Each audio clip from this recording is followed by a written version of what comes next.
अक्कलकोट इथं आंबेडकरी समाजानं आक्रोश मोर्चा काढलाय। कर्नाटकातल्या कोटनूर या गावी डॉक्टर बाबासाहेब आंबेडकर यांच्या मूर्तीची विटंबना झाल्याच्या निषेधार्थ या मोर्चाचं आयोजन करण्यात आलंय। आफताब शेख आपले प्रतिनिधी सध्या आपल्यासोबत आहेत। आफताब, हा मोर्चा नेमका कसा पुढे जाणार आहे आणि काय भूमिका आहे मोर्चेकऱ्यांची?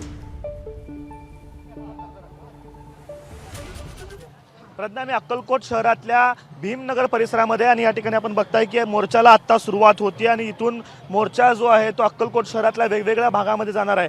जसं तुम्ही सांगितलं की कर्नाटकातल्या कोटनूर येथे डॉक्टर बाबासाहेब आंबेडकरांच्या मूर्तीची विटंबना झालेली होती आणि त्यानंतर आंबेडकरी समाज जो आहे तो कर्नाटकच नाही तर संपूर्ण देशभरामध्ये आक्रमक झालेला आपल्याला पाहायला मिळाला होता आणि त्याचाच भाग म्हणून अक्कलकोटमध्ये देखील आज मोर्चाचं आयोजन करण्यात आलं। मोर्चेकरी आपल्यासोबत आहेत, त्यांच्याशी बातचीत करूयात। काय नेमकी भूमिका आणि कशा पद्धतीनं मोर्चा जाणार आहे? जे आत्ता डॉक्टर बाबासाहेब आंबेडकरांचं गुलबर्गा या गावातील कोटनूर या गावी डॉक्टर बाबासाहेब आंबेडकरांचं जे विटंबना केलेलं आहे त्या नराधमांना फाशीची शिक्षा दिली पाहिजे ही आमची प्रमुख मागणी आहे।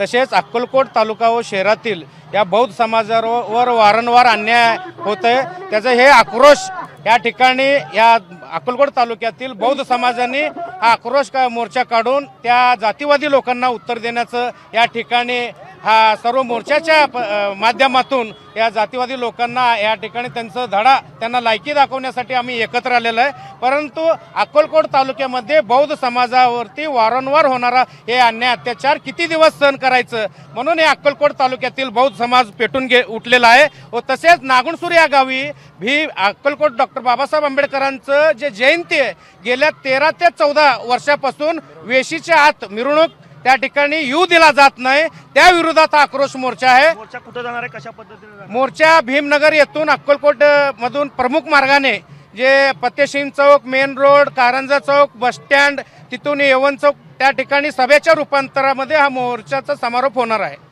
प्रज्ञा, आपण या ठिकाणी बघता की विशेष म्हणजे कोणतेही राजकीय नेते जे आहेत त्या मोर्चाचं नेतृत्व करत नाहीयेत। सर्वसामान्य जे दलित बांधव असतील किंवा मागासवर्गीय समाजातले सगळे नेते असतील, तरुण स्थानिक जे नेते तेच या मोर्चाचं नेतृत्व करतायत। महिलांची संख्या मोठ्या संख्येनं आहे, अगदी चिमुकल्या मुलांना घेऊन जे आहेत ते सगळे भीम अनुयायी या मोर्चामध्ये सहभागी झाले आहेत आणि मोर्चाला आता या ठिकाणी सुरुवात झाली आहे आणि काही वेळामध्ये अक्कलकोट शहरातल्या सगळ्या प्रमुख रस्त्यांवरनं मोर्चा निघून एवन चौक येथे या जाहीर सभेमध्ये या मोर्चाचं रूपांतर होणार आहे। प्रज्ञा, आफताब, या मोर्चा संदर्भातले अपडेट तुझ्याकडून घेत राहू। सध्या धन्यवाद दिलेल्या माहितीसाठी। एबीपी माझा, उघडा डोळे बघा नीट।